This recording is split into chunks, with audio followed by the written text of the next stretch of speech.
They did it in a closed room. No one in the public was allowed to watch. They did it by a voice vote so that there would be no physical record of individual congressmen and how they voted. And they decided to remove a member of the Republican leadership in the House of Representatives this morning in that fashion.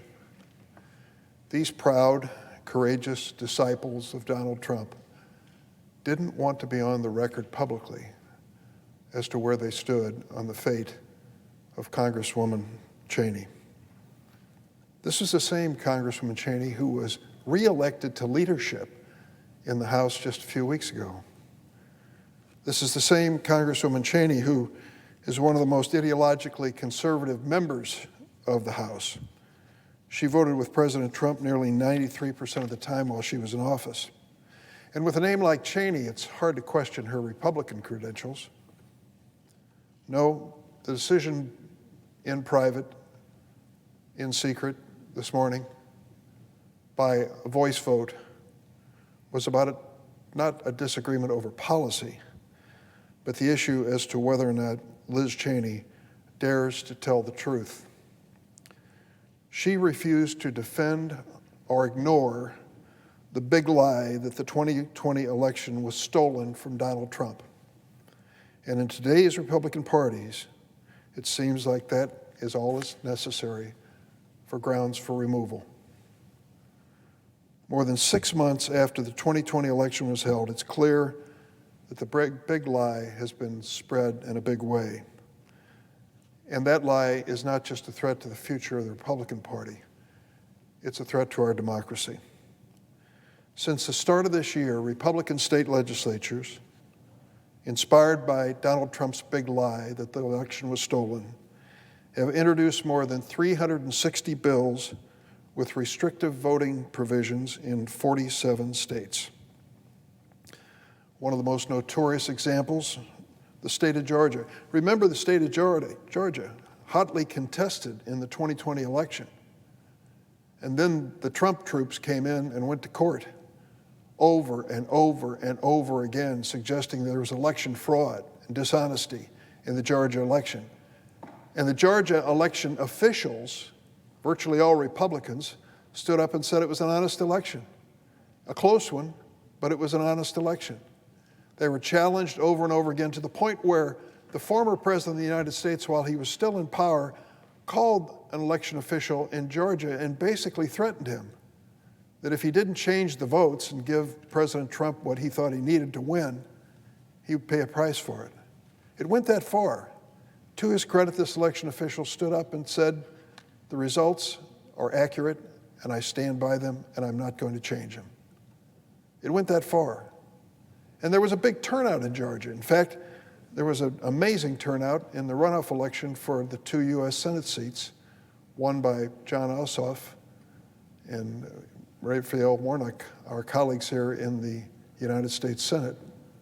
So even with that big turnout, and even with the certainty that that election was honest from start to finish, the Georgia legislature decided to change the laws for voting in Georgia. It wasn't volume they were looking for, it was loyalty. They wanted to make sure that the voters in the future would be friendlier to the Republicans. And so they changed the Georgia election law and made it harder for people, particularly people of color, young people, the elderly, people of limited means to vote. That Georgia voting law represents a blatantly political effort to subvert our democratic process.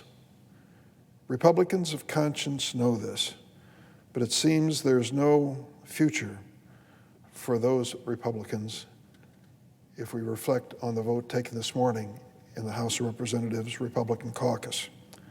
Liz Cheney's expulsion from her role in the Republican conference is just the latest example of what happens to Republican officials who dare to speak truth about the 2020 election. They're not only silenced, they're purged from the party ranks. Our own colleague, Senator Mitt Romney, not long ago a Republican candidate for president of the United States, was just censured by a Republican county organization in his state because he refuses to support the big lie of Donald Trump. The unfortunate reality is that today the loudest voices within the Republican Party have joined Donald Trump in declaring war on the basics of our democracy. That's why we in Congress need to do something immediately. This week, the Rules Committees held a hearing on a measure that will combat voter suppression and protect our democratic process. It's known as the For the People Act. This is a democracy defense plan.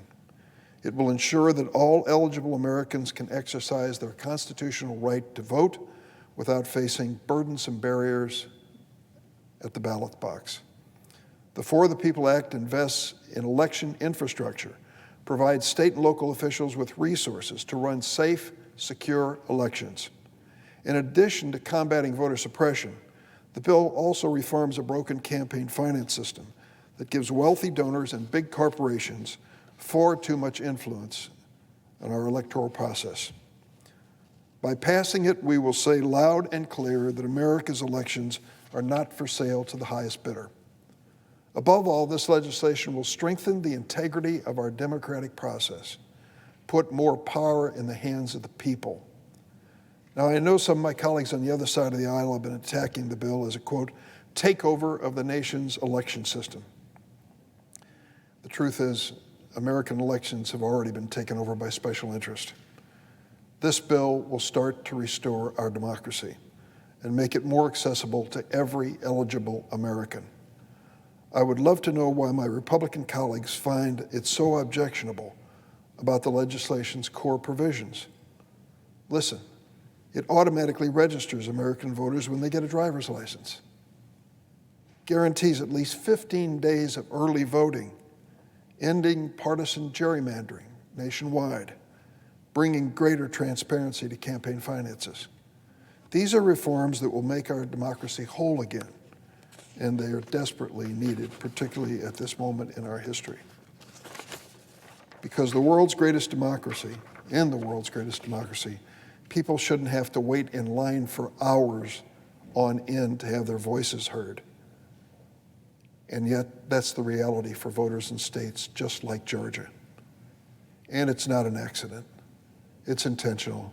Look at the people standing in the lines, and you can understand why they are being discouraged from voting by waiting so long. Let's be honest about these restrictive voting provisions being passed in state legislatures across the country, because they're grounded in one lie after another. The truth is that President Trump's own officials at the Department of Homeland Security declared the 2020 election was the most secure election in American history.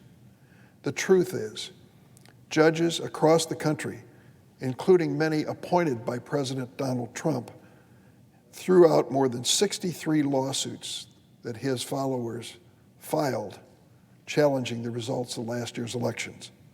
Why? There was no evidence, no basis in fact, for the big lie. But the truth is, the big lie won't just die with the 2020 election.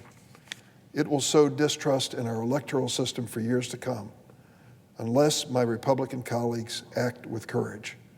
A few have done so. This morning, one paid a heavy price.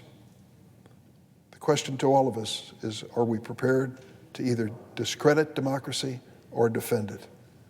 Rejecting the big lie is the defense of our democratic process. We have to join together in making certain that every American's right to vote is protected. Mr. President, I yield the floor. Suggest the absence of quorum. Clerk will call the roll. Ms. Baldwin.